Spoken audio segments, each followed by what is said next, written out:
السلام علیکم ورحمۃ اللہ وبرکاتہ۔ دلی چناؤ کے جب سے نتیجے آئے ہیں، میڈیا میں، سوشل میڈیا میں اور کچھ مسلمانوں میں اس کی بحث ہو رہی ہے، اس پر چرچا ہو رہی ہے کہ بھاجپا دلی چناؤ کس وجہ سے جیتی ہے۔ میڈیا میں اور کچھ یوٹیوب چینلوں پر بھی اس بات پر بحث ہو رہی ہے کہ بھاجپا اس وجہ سے چناؤ جیتی ہے کہ جناب اویسی صاحب کی پارٹی بھاجپا کی بی ٹیم ہے، اور یہ آروپ آج سے نہیں بہت دنوں سے لگایا جا رہا ہے۔ تو آج کی اس ویڈیو میں آپ حضرات کو جناب اویسی صاحب کی حقیقت بتاؤں گا کہ کیا واقعی جناب اویسی صاحب بھاجپا کی بی ٹیم ہے یا نہیں، کیونکہ جہاں جہاں اویسی صاحب کی پارٹی چناؤ لڑتی ہے وہیں پر بھاجپا چناؤ جیت جاتی ہے۔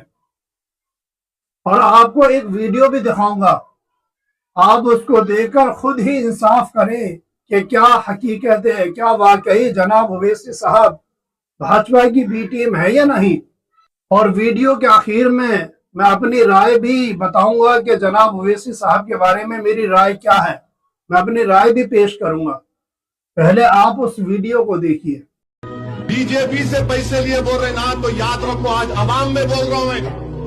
رسول اللہ صلی اللہ علیہ وسلم کی مسجد نبوی میں تھا، میں جمعے کی نماز پڑھ کے نکل رہا تھا تو ایک صاحب ایسی بولے، میں ان کا ہاتھ پکڑ لیا، میں نے چلو رسول اللہ صلی اللہ علیہ وسلم کے سنہری جالیوں کے پاس تم کھڑے رہ کے بولنا یہ بات، تم سنہری جالیوں کے سامنے، آقا کے سامنے کھڑے رہ کے بولنا کہ صدالدین پیسے لیا، ملا چلو میرے ساتھ، تم چلو بولا ملا اس بارگاہ سے بڑی کوئی بارگاہ دنیا میں نہیں ہے، چلو آؤ آقا کے سامنے کھڑے رہ کے بولو تم، اور جو دنیا میں میرے کو بول رہے تم کو اثر میں یہ بولنا پڑے گا، اللہ ہوگا اور تم کو یہ الزام لگانے والوں، تم کو اللہ کے سامنے بولنا پڑے گا، تم تیار ہو جاؤ اس دن کے لیے۔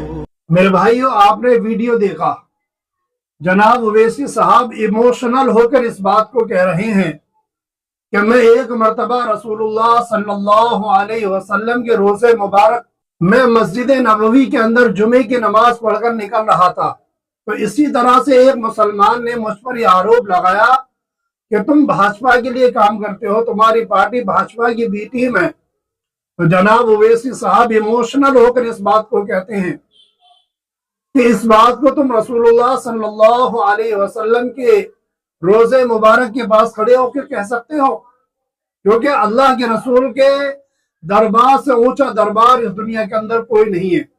اس ویڈیو کو دیکھنے سے پہلے میں بھی جناب اویسی صاحب کے بارے میں ایسا ہی سوچتا تھا جیسے کچھ مسلمان سوچتے ہیں۔ میرے بھائیو، ہم غور کریں، مسلمانوں کے خلاف جب بھی سازش ہوتی ہے اس کے خلاف بولنے کی کوشش کرتے ہیں، اس کے خلاف بولتے ہیں۔ تو ایک شخص اس بات کو کہہ رہا ہے کہ جو مجھ پر یہ آروپ لگا رہے ہیں وہ کل قیامت کے دن بھی اللہ کے سامنے حاضر ہو کر اس بات کو کہہ سکیں گے۔ تو اس ویڈیو کو دیکھنے کے بعد مجھے بھی ایسا نہیں لگتا کہ جناب اویسی صاحب بھاجپا کی بی ٹیم ہے۔ وہ تو مسلمانوں کی ترقی کے لیے، مسلمانوں کی فلاح اور بہبودی کے لیے کام کر رہے ہیں، کیونکہ سب کے لیڈر ہیں، سب کی آواز اٹھانے والے سنسد بھون کے اندر نیتا ہے، لیکن مسلمانوں کا کوئی لیڈر نہیں ہے۔ مسلمانوں کی حق تلفی کو اٹھانے والا، مسلمانوں کے اوپر جو ظلم ہو رہے ہیں اس کے خلاف آواز اٹھانے والا کوئی نہیں ہے۔ میرے بھائیوں، آپ نے غور کیا ہوگا کہ 3 طلاق کے مدعے پر، اور ابھی یہ جو معاملہ ہوا ہے وقف بل کا، جو سرکار اس قانون کو پاس کرانا چاہتی ہے، جائیداد وقف کی جائیدادوں کو ہڑپنا چاہتی ہے، اس کے خلاف کتنی پرزور طریقے سے آواز اٹھائی۔ کس نے اٹھائی؟ جناب اویسی صاحب نے۔ ہر مدعے پر، بلکس بانو کے مدعے پر، ہر مدعے پر جناب اویسی صاحب بولتے ہوئے نظر آتے ہیں۔ تو ہمیں یہ نہیں سمجھنا چاہیے کہ بھاجپا کی وہ بی ٹیم ہے، نہیں، ایسا نہیں ہو سکتا۔ وہ مسلم پرسنل لا بورڈ کے بھی سدسیہ ہیں، وہ ایک نمازی ہیں، اور 5 وقت کی نماز اہتمام سے پڑھنے والے ہیں۔ ایک نمازی بے ایمان نہیں ہو سکتا۔ مجھے امید ہے کہ آپ کو یہ باتیں سمجھ میں آئی ہوں گی۔ اس ویڈیو کو شیئر بھی کریں۔ السلام علیکم ورحمۃ اللہ۔